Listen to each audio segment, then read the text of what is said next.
Christmas వచ్చింది, తెచ్చింది పండుగ తెచ్చింది. వచ్చింది క్రిస్మస్ వచ్చింది, తెచ్చింది రక్షణ తెచ్చింది. అయ్యా ఇప్పుడు వాక్యం చెప్పలేని నీ కుమారుని అయ్యా శిరోచాటును మరుగు చేసి అయ్యా మన బిడ్డ ద్వారా నాతో మాతో ఇక్కడ ఉన్న వారందరితో మీరు మాట్లాడమని మరొకసారి మమ్మల్ని మేము నీకు అప్పగించుకుంటూ ఈ కుటుంబాన్ని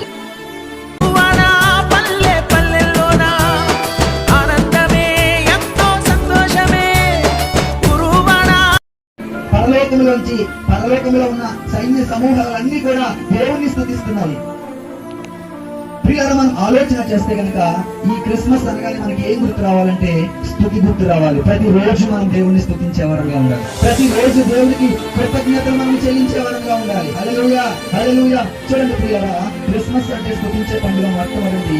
రెండోది మనం ఆలోచన చేస్తే అదే మాటలు అంటారు కదా, 14వ వచనంలో ఏమన్నారంటే ఆయనకి ఇష్టమైన మనుషులకు భూమి మీద సమాధానం కలుగుగాక. క్రిస్మస్ అంటే రెండోది ఏంటో తెలుసా? సమాధాన పండుగ.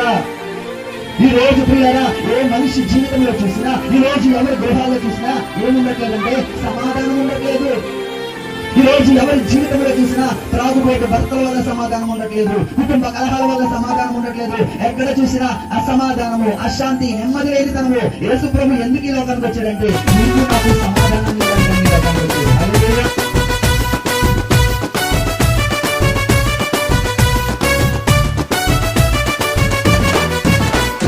వచ్చింది క్రిస్మస్ వచ్చింది, తెచ్చింది పండుగ.